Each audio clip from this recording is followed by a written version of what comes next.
봉사하신 후에 이 자리에 말씀을 전하게 세워주셨습니다. 우리 모두가 주님 앞에 죽을 수밖에 없지만 오늘도 살리시고자 주님께서 말씀하시는 줄 믿사오니 우리를 새롭게 하시고 아버지 만져 주시옵소서. 감사드리며 예수님의 이름으로 기도드렸습니다. 아멘. 할렐루야. 우리 하나님께서는 살아계십니다. 그 하나님은 살아계셔서 오늘도 지금 여기에 우리와 함께 계십니다. 하나님이 오늘도 많은 문제와 많은 어려움 속에 그렇게 갇혀있는 우리에게 위로해 주시고 또 그 속에서도 감사가 넘치기를 우리에게 원하고 계십니다. 오늘 말씀 속에서 우리를 감사가 넘치게 하실 그 주님을 소망하며 그렇게 되시기를 축복합니다. 오늘 말씀은 BC 530년경, 약 BC 530년경 메대와 바사의 새로운 왕국이 세워지고 그 첫 번째 왕으로 다리오가 세워진 후에 있었던 일입니다. 우리가 잘 알다시피 다리오가 오늘 다니엘을 총리 중에 총리, 3명의 총리 중에 가장 우두머리 총리로 세웁니다. 근데 이 다니엘이 이전 왕국, 우리는 그냥 이전부터 쭉 잘 나가던 다니엘 이렇게만 생각할 수 있는데 사실 이 전 왕국은 우리가 잘 알다시피 바벨론 왕국입니다.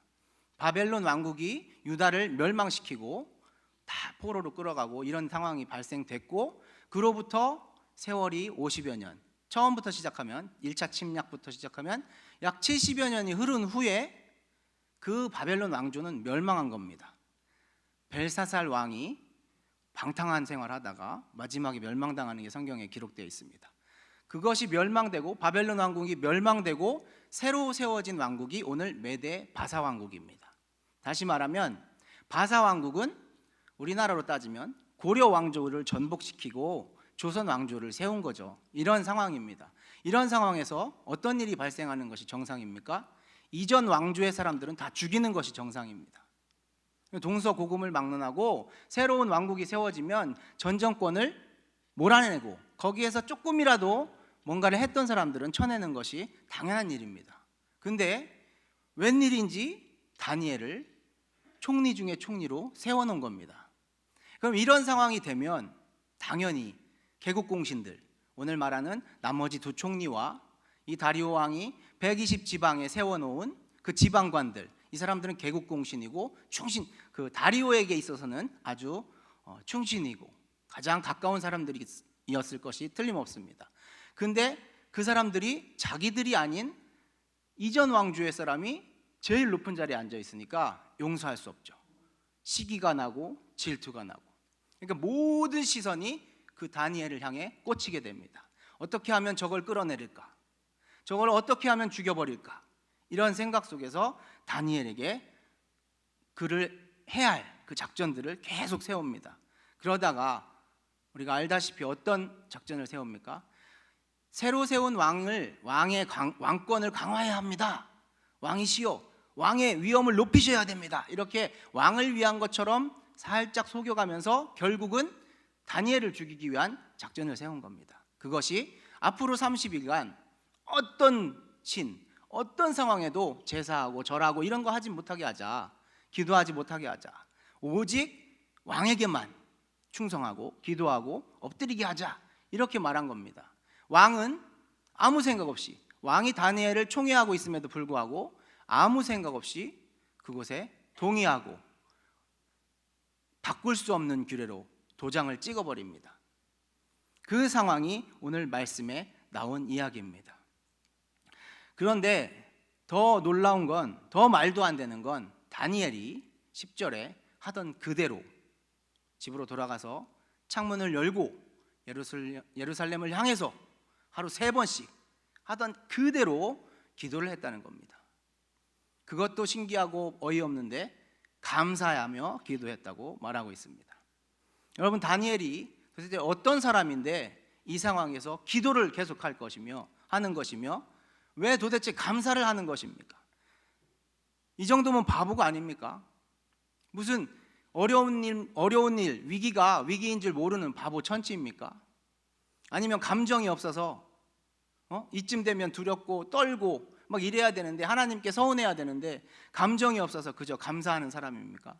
도대체 다니엘은 어떤 사람인데 이렇게 행동하는 겁니까? 사실 절대로 다니엘은 기도할 수 없고 감사할 수도 없고 기도하고 싶지도 않고 감사하고 싶지도 않은 사람이 맞습니다. 그가 사람이라면 그것이 맞습니다. 다니엘은 당연히 이 세워진 금령이 누구를 향한 것인지를 잘 압니다. 저 아첨하는 저 간신배들이 오직 자기 한 명을 겨냥하고 이 일을 꾸몄다는 것을 분명하게 압니다.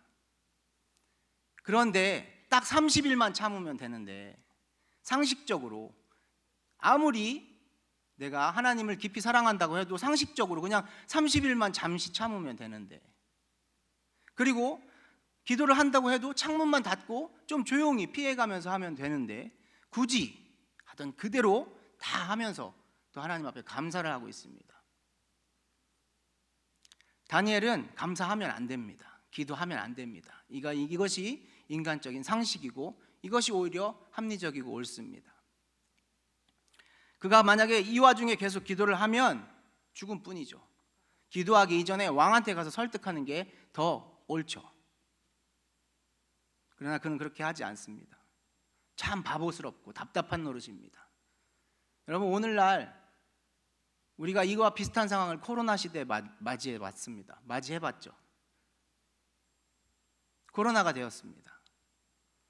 하면 욕먹고 벌금 내고 그랬습니다. 그럼 상식적으로 그 기간만 참으면 되는데, 그 기간에 잠시 멈추면 되는데, 또 사람들의 시선과 그들의 감정을 모르는 바가 아닌데 굳이 계속 예배드릴 이유가 있나? 이런 생각들이 우리 안에 가득했습니다. 그것이 인간의 마음이 맞습니다.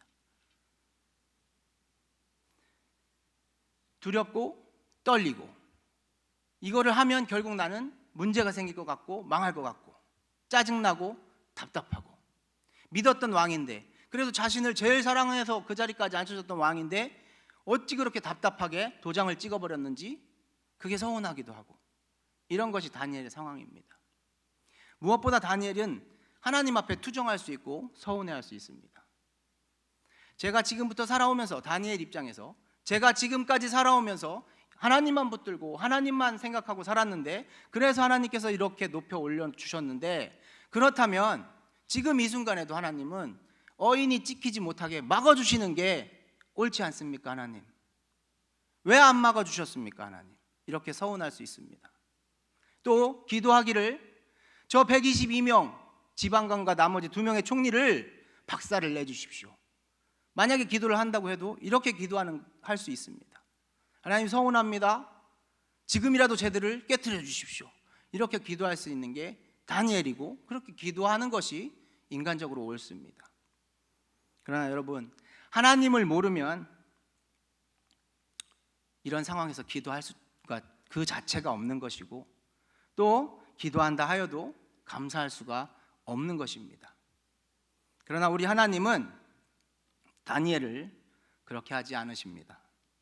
다니엘에게 상황에 두려워하지 않고 적들에게 휘둘리지 않고 그저 하던 대로 그렇게 주님 앞에 감사하며 기도할 수 있도록 역사하신 분이 바로 하나님이십니다. 그걸 믿으시기 바랍니다. 하나님은 총리와 어떤 정적들, 다니엘이 기도의 자리에 올라갔을 때에도 분명히 머리에 아른아른 거렸을 겁니다. 우리도 그런 경험 하잖아요. 문제가 있어서 하나님이 기도하라고 해서 기도 자리에 서도 그 생각이 확 떠나진 않지 않습니까? 마찬가지로 다니엘이 기도의 자리에 갔을 때에도 여전히 정적들의 얼굴이 아른거리고, 야, 이제 난 잡혀가겠네, 이제 난 죽겠네 라는 마음에 흔들리기도 하고 요동치기도 했을 것입니다. 그러나 하나님이 그 상황에서 기도하도록 붙드신 겁니다. 기도할 수 없는 중에 기도하도록 붙드시고, 하나님께서 그의 온갖 감정, 떠오르는 온갖 감정, 두려움과 걱정과 염려와 포기하고 싶은 마음과, 이것을 하나님께서 그의 영을 부으셔서 눌러주시고 사라지게 해주시고 그에게 기도하게 하신 겁니다. 그리고 그 기도 속에서 감사할 수 있도록 역사하신 분이 하나님이십니다. 우리 하나님이 어떻게 다니엘에게 그것을 이기고 기도하고 감사할 수 있게 역사하셨을까요? 오늘 말씀에 그 답이 있습니다. 다니엘이 예루살렘을 향하여 기도했다고 되어 있습니다. 이것은 굉장히 중요한 의미입니다. 예루살렘은 지금 다니엘의 이 시점에서는 약 50년 전에 이미 멸망하고 다 뽀개진 상황입니다. 거기에 있는 성전도 다 부서진 상황입니다. 약 50년 전에. 그러면 굳이 그 다 부서진 성전을 향해서 그것을 바라보면서 감사했다라는 것은 무슨 의미일까요? 다 부서진 걸 보고 하나님 부셔주셔서 감사합니다 이렇게 기도한 겁니까? 아니면 다 부셔졌어도 하나님은 거기에만 계시니까 거기를 바라보면서 기도한 겁니까?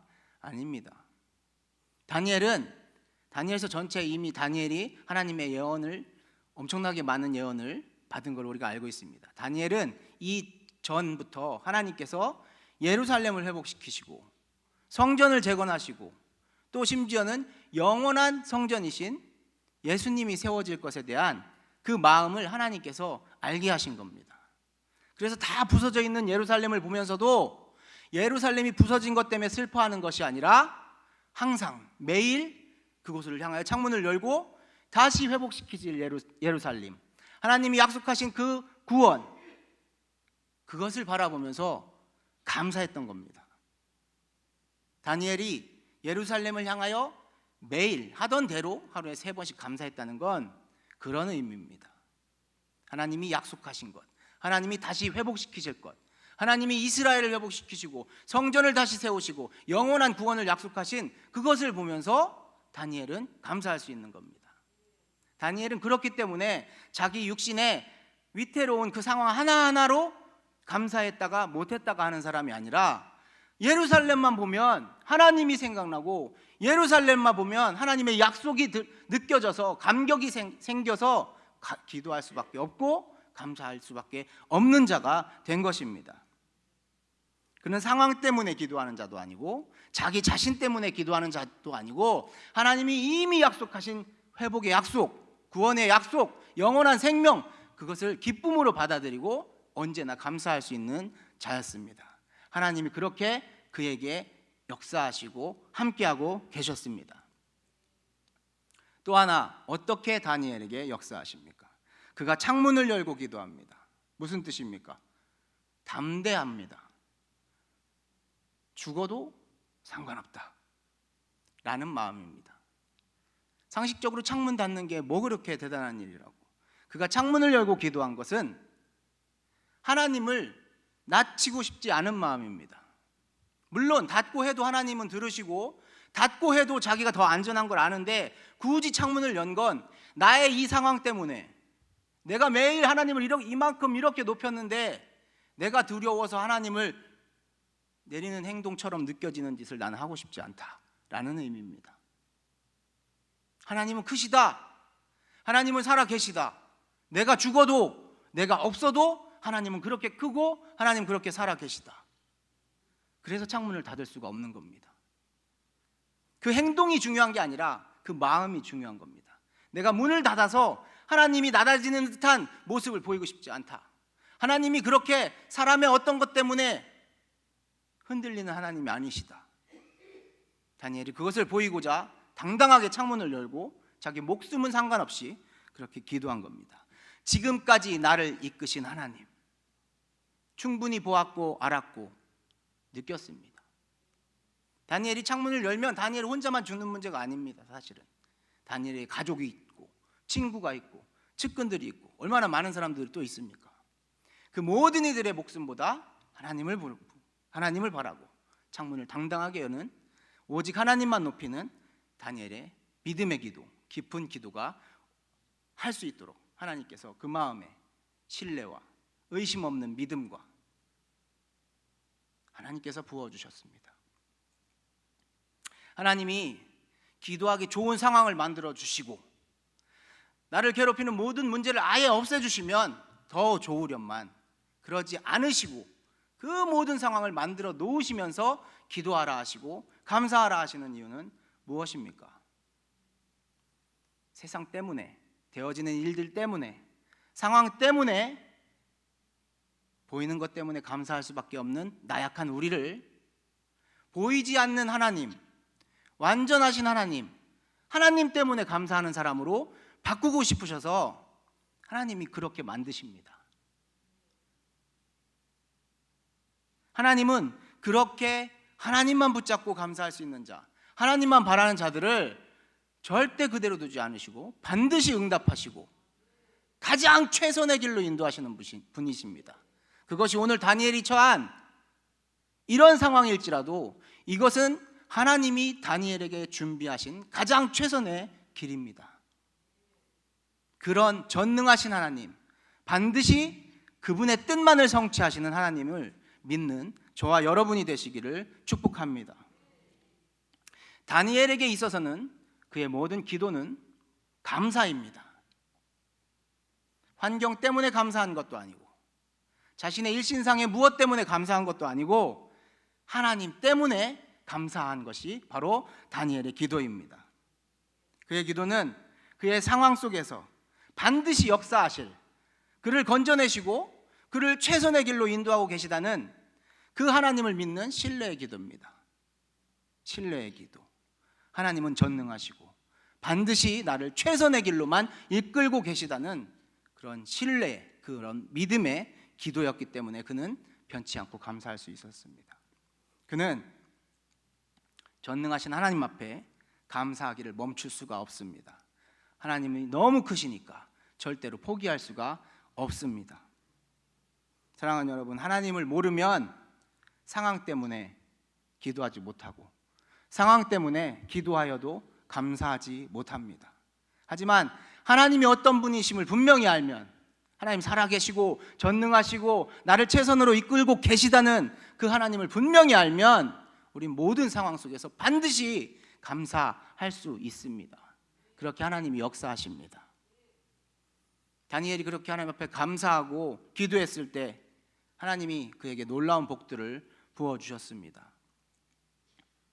그에게 내려진 금령, 그것을 휴지 조각같이 만드신 분이 하나님이십니다.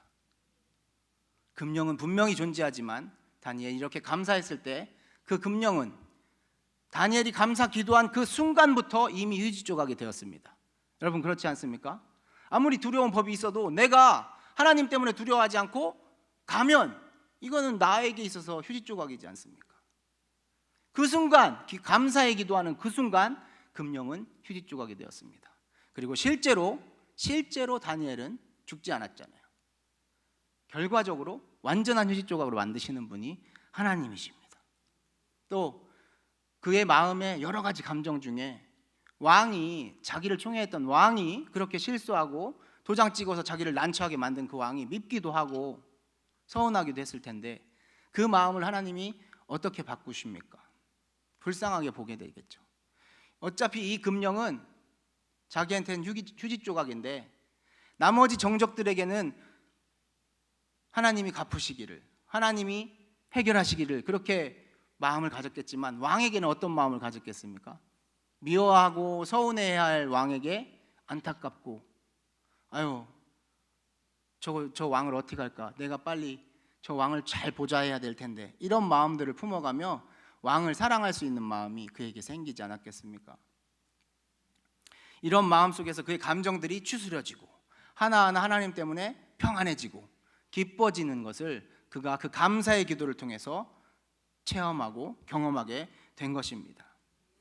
그리고 평생의 가장 큰 복은 그가 죽음과 삶의 경계가 더 이상은 없는 사람이 된 것입니다. 목숨을 던졌고 목숨을 버렸는데 살리신 하나님 앞에 다시 한번 이런 일이 또 와도 죽음의 경계는 이제는 그에게는 없습니다. 그에게는 오직 하나님만 계십니다. 이것이 그에게 가장 크게 내려진 놀라운 복입니다. 영원한 하나님의 백성의 삶, 하나님의 사명을 감당하는 삶, 그런 삶을 다니엘이 누리게 됩니다. 여러분, 오늘 우리도 사실 이 다니엘과 다르지 않습니다. 똑같습니다. 물론 다니엘과 수준의 차이도 있고 그가 만난 상황보다 우리의 정도의 차이는 다 있지만 저와 여러분도 똑같이 문제, 상황, 정적들, 기도하지 못하게 하려는 그런 많은 것들이 우리를 붙들고 늘어집니다. 인간적으로 우리는 그 속에서 기도하기가 쉽지 않고 할 수 없는 것이 맞습니다.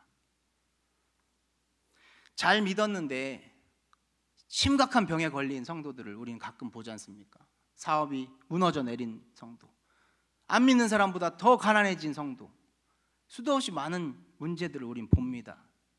그 속에서 우리는 다니엘과 똑같은 마음을 가질 수밖에 없죠. 기도할 수 없다. 아니면 이 문제를 좀 해결해 달라고 기도하고 싶다. 이것이 우리의 마음이고 당연한 우리의 모습들입니다. 하나님께 감사할 수 없고 원망이 생기는 것이 당연한 것입니다. 그러나 여러분, 그렇다고 해서 감사의 자리를, 기도의 자리를 떠나고 감사를 포기하고 생각나는 그대로 원망하면 그것은 하나님께서 원치 않는 길입니다. 하나님께서는 우리에게 기도할 수 없는 중에 기도하기를 원하시고, 감사할 수 없는 중에 감사하기를 원하십니다. 그런데 우리 하나님은 놀랍게도 원하시기만 하시는 분이 아니라 원하고 말씀하실 때는 반드시 그 일을 이루시는 분입니다. 여러분, 기도할 수 없을 때 기도하게 하시는 분이 하나님이십니다. 여러분, 감사하지 못할 때 감사할 수 있는 마음 부으시는 분이 우리 하나님이십니다. 그분 믿고 그 상황에서 엎드리고 감사하면 하나님이 새롭게 하십니다. 하나님 그렇게 저와 여러분을 세우시고 역사하실 것입니다. 우리가 당면한 문제 많고 우리가 상대해야 할 정적들, 많은 사람들이 있지만 하나님께서는 다니엘에게 역사하셨듯이 똑같이 우리에게 역사하여 주실 것입니다. 우리가 그분 앞에 기도하고 감사한다면 하나님은 반드시 다니엘에게 하셨던 그대로 우리에게 역사하십니다.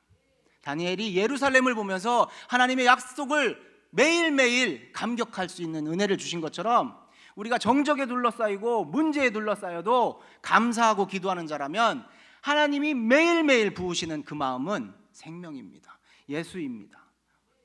예수님이 이런 나를, 죽을 나를 그 마음속에서 그 감격이 우리에게 매일매일 샘솟게 하실 것입니다.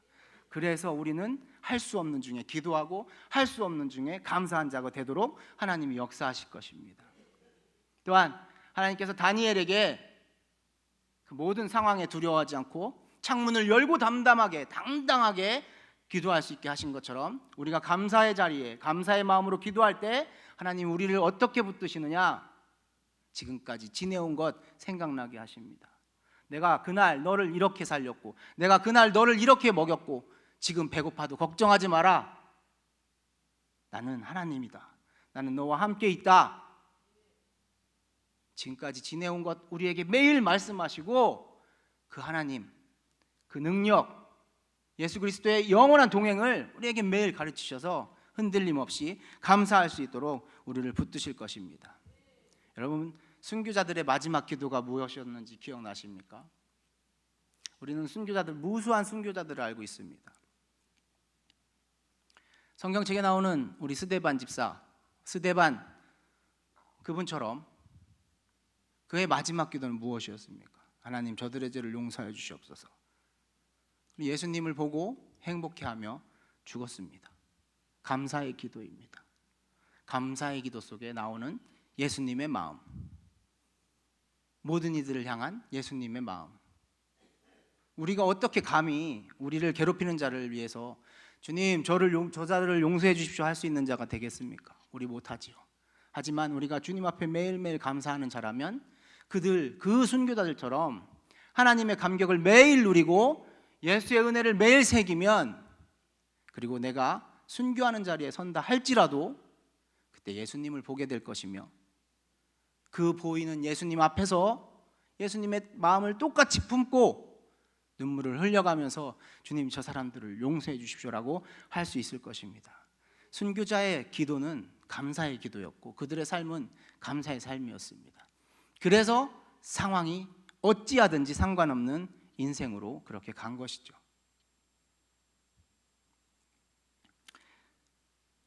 사랑하는 여러분, 하나님께서는 우리에게도 똑같이 기도하기 좋은 상황을 막 만들어 주신 것도 아니고 감사하는 조건이 막 넘치게 해주신 것도 아닌데 기도하라고 하기를 원하시고 감사하기를 바라시면서 그렇게 역사하고 계십니다.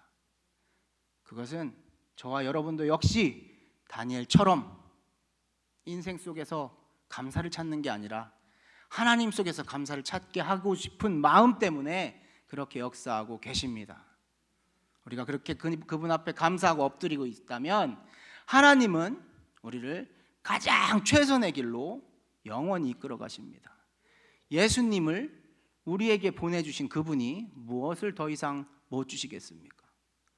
가장 최선의 길로, 영원한 생명의 길로 그분이 이끌어 가십니다.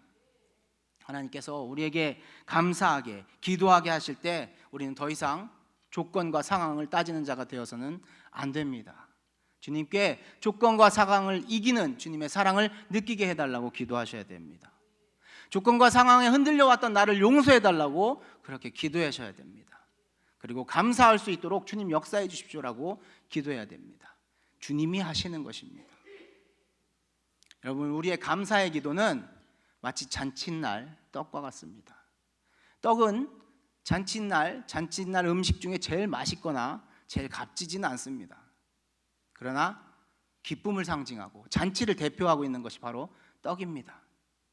우리가 기도할 것 중에 감사가 제일 맛있고 제일 좋은 음식은 아니라는 겁니다. 하지만 감사는 잔치를 상징하고 기쁨을 상징합니다. 바로 예수님은 생명의 떡이십니다.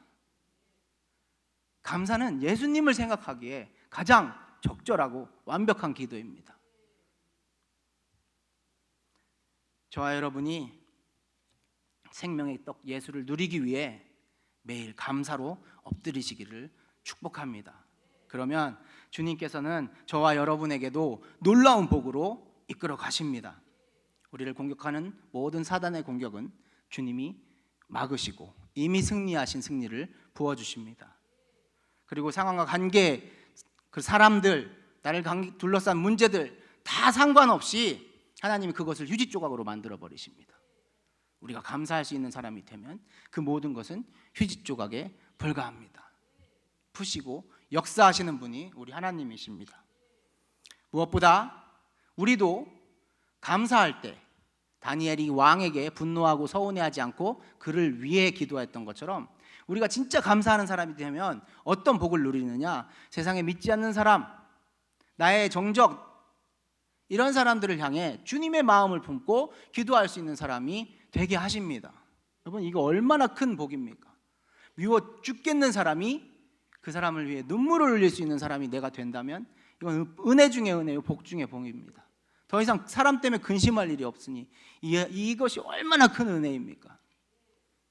우리가 감사 기도할 때만이 이 일이 일어나는 줄 믿습니다. 그리고 가장 큰 우리에게 주어질 복은 예수 생명입니다. 죽음과 삶의 경계가 없는 인생. 우리 여기에 연세 드신 우리 권사님, 장로님들 계시지만 죽음과 삶의 경계가 없는 인생, 그것이 그리스도인의 인생입니다. 죽음이 두렵지 않으며 죽기 직전까지 주님만 여길 때 주님이 죽음 앞에서 찾아오시면 죽음은 죽음이 되지 않습니다. 두려울 일이 없습니다. 그 복을 저와 여러분에게 주시려 하십니다. 감사하며 기도하라고 그렇게 역사하고 계신 분이 우리 주님이십니다. 사랑하는 여러분, 우리의 기도의 처음이 감사이길 원하고 우리 기도의 마지막도 감사이기를 원합니다. 이 시간 저와 여러분이 함께 기도했으면 좋겠습니다. 하나님, 상황에 따라서 감사하고 상황에 따라서 원망하고 서운해했던 저희의 죄를 용서하시고 긍휼히 여겨주시옵소서. 이제는 상황이 아니라 하나님 때문에만, 우리 예수님 때문에만 감사할 수 있는 자로 주님 세워주시옵소서. 주님이 그렇게 역사하여 주시옵소서. 그리고 그렇게 역사하실 주님을 믿고 감사하고 찬양합니다. 이렇게 우리 같은 기도 제목 가지고 함께 기도하겠습니다. 하나님 감사합니다.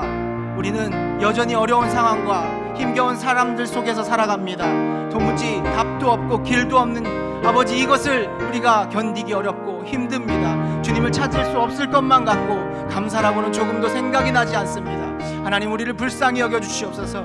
죄인인 저는 어쩔 수 없습니다. 주여, 우리를 불쌍히 여기시고 용서하여 주시옵소서. 주님, 이제는 간구합니다. 이제는 바랍니다. 주님께서 역사하셔서 내 안에 감사가 있게 하시고 내 안에 오직 예수만 있게 하시고 오직 하나님만 바라는 인생 되도록 주여 역사하여 주시옵소서. 내 감사의 이유는 오직 예수요, 내 삶의 이유는 오직 예수요, 내 인생의 삶과 죽음의 경계가 사라지는 일이 오직 예수 때문에 일어나게 하여 주시옵소서. 오늘 닥친 모든 근심도 모든 두려움도 예수의 이름 앞에 사라지게 하시고 이기게 하신 주님을 감사합니다. 찬양합니다. 다시 한 주간도 그렇게 이기게 하실 주님을 아버지 주님 앞에 영광 돌리며 주님께 찬양을 올려드립니다. 주님만이 우리의 전부가 되어 주시옵소서.